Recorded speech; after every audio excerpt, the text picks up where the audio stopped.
আপনার যে শ্বেতপত্র আপনি করলেন ইন্টারিমের সময়, সে সময় তো বেশ কিছু সংস্কারের আপনি প্রস্তাবনা দিলেন, আমরা আশাবাদও রাখলাম যে বেশ পরিবর্তন আসবে। সেই জায়গা থেকে আপনি খুব একটা হ্যাপি না আমরা জানি। সেটা একটু আপনার কাছে শুনতে চাই যে আসলে কেন এই শ্বেতপত্র প্রকাশের পরও যে উদ্যোগগুলো নেওয়া দরকার ছিল প্রপারলি নেওয়া হয়নি বলে আপনার মনে হয়? এটা কোনো একদিন হয়তো দীর্ঘভাবে বলার সুযোগ হবে, অথবা কোনো বইটই লিখলে তার ভিতরে এটা থাকবে। সেটা হলো যে দেখুন, শ্বেতপত্র করার ক্ষেত্রে আমার মনে আছে যে আমি 3টে আর্টিকেল লিখেছিলাম, মানে ইন্টারভিউ ছিল বিজনেস স্ট্যান্ডার্ড, সমকাল ইত্যাদিতে, এবং সেখানে আমি বলেছিলাম নতুন সরকারের একটা শ্বেতপত্র হওয়া উচিত।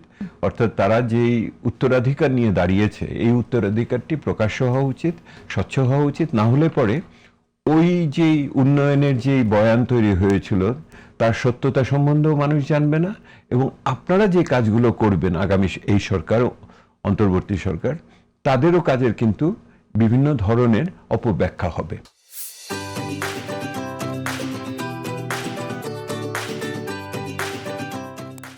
তো ঘটনাক্রমে প্রফেসর ইউনূস আমাকে তার পরের দিন ডেকে নিয়ে বললেন যে তোমার কথাটা আমার পছন্দ হয়েছে, তুমি এটা করো। তো আমি বললাম ঠিক আছে করব। বলে কতদিন লাগবে? আমি খুব সাহস করে 3 মাস বললাম। পরে আফসোস হয়েছে 4 মাস বলি নাই কেন।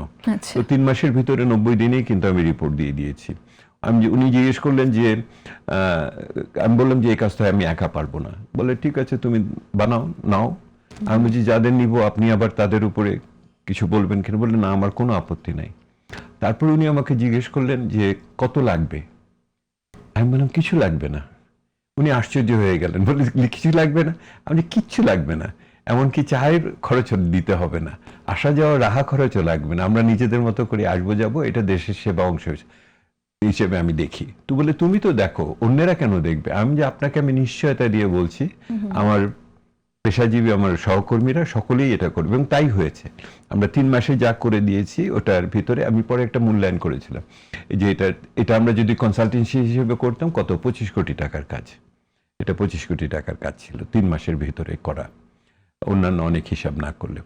কিন্তু এটার যেটা সমস্যা হলো সেটা হলো প্রফেসর ইউনূস এটাকে যেভাবে আকাঙ্ক্ষা করে বুকে টেনে নিলেন। উনি 16ই ডিসেম্বরের বিজয় দিবসের বক্তৃতায় আমার নাম ধরে বিভিন্ন এই রিপোর্টে প্রশংসা করলেন, কিন্তু ওনার ক্যাবিনেট এটাকে সেইভাবে কিন্তু আমরা ইংরেজিতে বলি ওনারশিপ, অর্থাৎ মালিকানা নেয়নি, নিজেদের যুক্ত করতে পারেনি। বিশেষ করে যে 2-3টি মন্ত্রণালয়ের মূল উপদেষ্টারা ছিলেন তারা এটাকে সেরকম ভাবে বাস্তবায়নের পথে আগালেন না। পরে যেটা হলো যে অন্যান্য রাজনৈতিক ইত্যাদি সমস্যা দিয়ে ক্রমান্বয়ে আসতে থাকলো, বিশেষ করে নির্বাচনকে কেন্দ্র করে, এবং অন্যান্য সেই সময় জানেন আইন শৃঙ্খলা নিরাপত্তার পরিস্থিতি কিরকম হলো, এবং ক্রমান্বয়ে যেন অর্থনীতির সংস্কারের বিষয়গুলো পিছনে চলে গেল। এবং একটা সময় যে আমি লক্ষ্য করলাম যে এই সরকারের ভিতর, আমি প্রথম বলেছিলাম এই সরকারের ভিতরে আরেক সরকার আছে, এবং ওই যে সরকারের ভিতরে, এটা আমি প্রথম উল্লেখ করেছিলাম, এবং এই সরকারের ভিতরে যে আরেক সরকার আছে তাদের কাছে মূল বিষয় ছিল নির্বাচনকে কিভাবে পিছিয়ে দেওয়া যায়। তারা তখন এই সমস্ত বিষয়ের ভিতরে আর ছিল না। আর তারপরে যেটা দাঁড়ালো, এই সরকারের আমি বলেছিলাম যে দম শেষ হয়ে গেছে, এইগুলি করার মতো দম আর নেই। আপনি 2025 জুনে এই কথাটি বলেন যে সরকারের দম শেষ হয়ে গেছে। তো আমার তখন মনে রাখার জন্য ধন্যবাদ।